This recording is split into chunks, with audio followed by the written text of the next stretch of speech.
I got this matrix A that is a 4x5 matrix. So the corresponding linear transformation would be from R5 to R4. And I did write down its transpose. This T here is not a power. It's not a linear transformation either. These T's are different T's. Sometimes to emphasize that, you'll see in some textbooks that a lowercase t is used instead of an uppercase t to emphasize these are not the same. And sometimes to emphasize that it's not an exponent, sometimes people will even put the t as a pre-superscript instead of a post-superscript. So just realize you'll see different notations in different textbooks. A transpose is formed by taking the rows of A's and making them the columns of A transpose. The first row of A becomes the first column of A transpose. The second row of A becomes the second column of A transpose, etc. Make sure you don't make a mistake in writing things down. Goal of the problem is to find basis for column space of A, null space of A, row space of A. That's something new, the row space of A. It's the same as the column space of the transpose of A. And the null space of A transpose, and verify the Rank-Nullity Theorem in each case. I sometimes just call it the Rank theorem for short. That's actually how I learned it. I learned it was called the Rank theorem, and it was only in more recent years that I've seen it called the Rank-Nullity Theorem, which actually is a better name. Okay, so let's do those things with technology here. There's my matrix A. I could enter A transpose into Mathematica as well, but I don't have to because I can do this. I'll call it AT. The transpose of A, and I can view it in matrix form.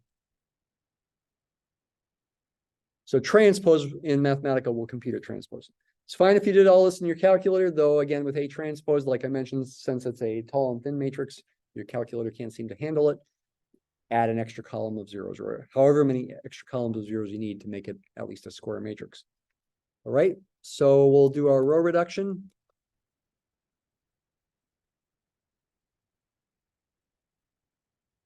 There is the row reduced form of A. It shouldn't be surprising since I wrote down the numbers randomly that we get crazy looking fractions. So what's the algorithm? Talked about this before. A basis for the column space of A, you look for the pivot positions in the row reduced form. They're in the first four columns. Therefore, going up to A itself, the first four columns will form a basis for the column space of A. Okay. These are four vectors that are each four components. They live in R4. Therefore, they form a basis for R4. If we had gotten a row of zeros here, or with just three leading ones, if we had gotten a row of zeros here and say only pivots in the first three columns, then the first three columns would have been a basis for the column space of A, and it would have been a three-dimensional subspace in R4. Somehow the space we live in sitting inside some four-dimensional space. But it's all four of them here. Being a 4x5 matrix, the most pivots you can have is 4. The rank of this matrix is the same as the dimension of the column space, same as the number of pivots, 4. Basis for the null space, it's always trickier, right? You got to imagine an augmented matrix with a bunch of zeros on the right, and imagine these being coefficients of the free variable x5, subtracting them all and putting them over on the other side. And when you write the kernel of T, the null space of A in parametric vector form, it would be x5 times some vector. It would be a one-dimensional null space. What vector can you pick? You'd pick negative 61 over 609 times, well, you'd have all these numbers with negatives in front of them, and you'd have a 1 in the x5 spot being multiplied by x5. Or, to get rid of the fractions, you can multiply everything by 609 in this case. So -61, -724, -281, -505, and +609 would be a five-dimensional vector with 5 components living in R5. That's a basis for the null space. The null space would be one-dimensional. A one-dimensional subspace of R5, a line to the origin in 5-dimensional space. As far as verifying the Rank-Nullity Theorem, the rank, again, the rank of A is the dimension of the column space of A by definition. We just saw that's 4. The nullity of A is the dimension of the null space of A. That's 1. And the Rank-Nullity Theorem says that when you add the rank of A and the nullity of A, 4 plus 1, you got to get the number of columns of A, 5.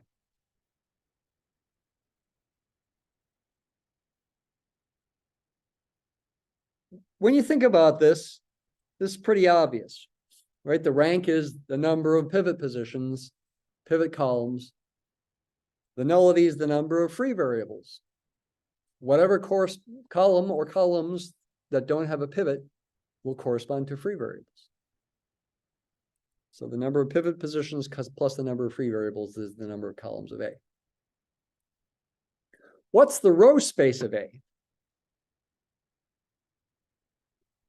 The row space of A is the space spanned by the rows of A.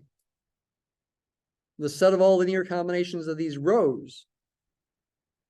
But wait a minute, is it okay that those are rows instead of columns? Can I think of these as being vectors when they're not written as columns? Sure, you can. I could turn them into columns if I wanted to, and think of the vectors as being column vectors, or I don't even have to. I could think of it as being rows all the time, and taking linear combinations of rows and adding rows as if I'm adding points effectively. There are different ways of thinking about vectors, and they're all equivalent to each other, but it's confusing because there's lots of different ways of thinking about them. These are 4 vectors living in R5. So at most, the row space can be a 4-dimensional subspace of R5. It can't be all of R5. Could be smaller. These could span a 3-dimensional subspace of R5, but they don't. It ends up being a 4-dimensional subspace of R5. There are 4 pivot rows. These 4 rows all have a pivot. There's not a row of zeros. That means the row space will be a 4-dimensional subspace of R5. What about a basis? It's a little different here. For a basis for the column space of A, you have to go back to the original matrix. You cannot use this in general. It does work in this example because the column space is all of R4, and this is your standard basis for R4. So that happens to be the case that the columns of A, the RREF of A, do form a basis for the column space of A in this example. But in general, it doesn't work. I can show you a simple example too here in a minute. In general, you have to go back to the pivot columns of A based on where the pivots in the RREF are. But for the row space, you can use either matrix. You can use the RREF rows with pivots, or you can use the pivot rows of the original matrix. Question? What would happen if there was a row of all zeros on the bottom? Well, let's do a simple example to illustrate that. So this is a side example. So if your matrix A were 2 by 2, make it nice and simple here. And say I make these rows multiples of each other. The columns are also multiples of each other. This is a non-invertible matrix. Its determinant is 0. If you do the RREF here, you'll get 1, 2, 0, 0. You get a row of zeros. Only one pivot. a basis for the column space of A consists of one vector, and you want to use the pivot column from the original matrix. The second column would work too, but in general, you want to use the pivot columns. That one vector is a basis for the column space of this matrix. In other words, the column space for this matrix that can actually be drawn is going to be a line through the origin looking about like that, because that's parallel to the vector 1, 2.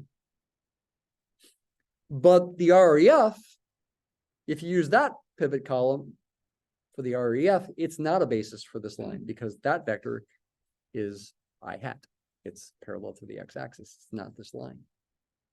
However, with the row space of A, it's the space spanned by the rows of A, which, if you think about it, is the same line to the origin.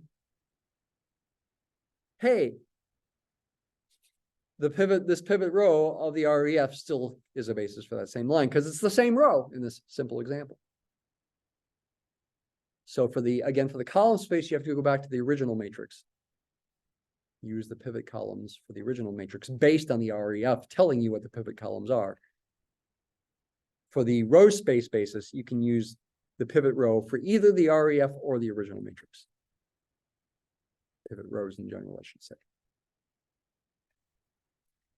These algorithms that I'm describing are guaranteed to produce bases. It's not that there couldn't be other bases. You just don't know for sure unless you somehow test it. The algorithm gives you a guarantee. For any non-trivial vector space, there are always infinitely many bases, in case that's not clear. For any non-trivial vector space, there are always infinitely many bases. If your vector space is a subspace that's a line through the origin, any non-zero vector on that line will be a basis for that line. Your subspace is a plane to the origin. Any two non-zero, non-parallel vectors will be a basis for that plane. Some bases are more convenient than others, though. As far as confirming the rank nullity, I guess I didn't do the column space and row space. Well, okay. What about the row space of A? So again, for its basis, you can use all 4 rows of A or the RREF. You also could do row reduction on the transpose of A.